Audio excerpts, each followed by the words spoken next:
Global Typhoon, Chairman TV. Weather update. Helping homeless people. Please subscribe.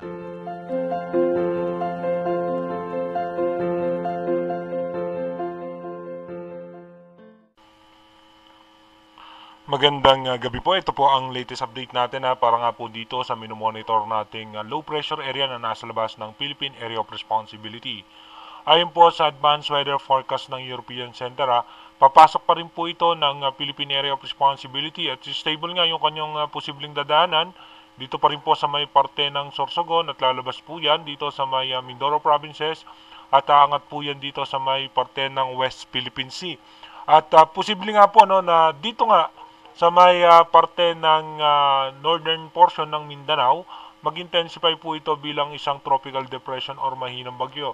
Bumaba nga yung chance niya, nasa 50% na nga po kung kahapon ay ito nasa 75% chance na maging isang bagyo. Ngayon nga po bumaba siya ng 50% chance dahil posible nga po mas lalakas pa po yan kapag nakalabas na ng Philippine Area of Responsibility at may chance pa po itong mabot ng severe tropical storm.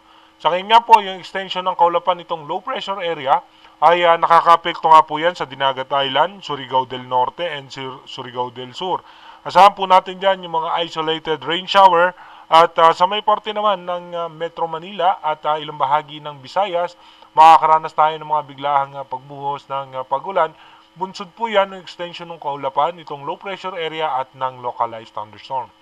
At yung bagyo naman na nasa labas ng Philippine Area of Responsibility, nasa parte ng Pacific Ocean, ito po ay patuloy na lumalakas at sa ngayon nga po, mababa pa rin ang tsansa niya na pumasok ng bansa. Dumako na po tayo sa ating advanced weather forecast. Ayon nga po sa ating advanced weather forecast, posible nga bukas pumasok na ng Philippine Area of Responsibility itong low pressure area. At pagdating naman po ng October 10, posible nga po magpapaulan na yan sa parte ng Bicol Region, Visayas at maging dito nga po sa parte ng Mindanao.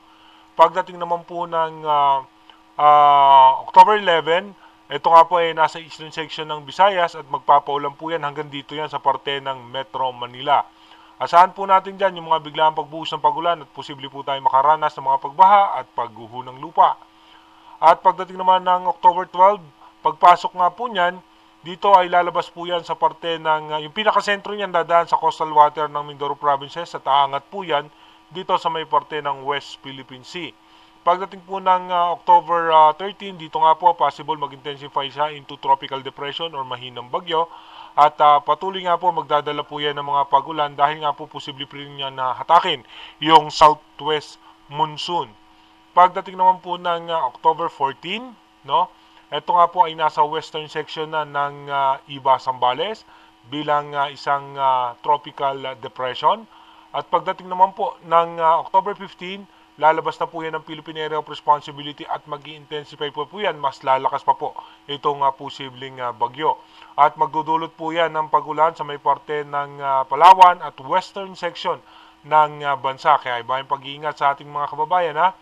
Pagdating naman po ng October 16, babagal yung pagkilos nito at lalo pang lalakas itong posibleng bagyo at makakaranas pa rin ng mga pagulan ng mga taga-Palawan at western section ng Visayas at ng Mindoro Provinces.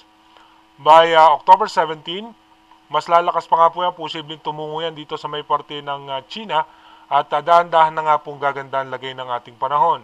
Pagdating naman po ng October 18, maayos at maganda na po ang lagay ng ating panahon at wala naman tayong nakikitang anumang low pressure area sa ngayon na ating posibleng i-monitor.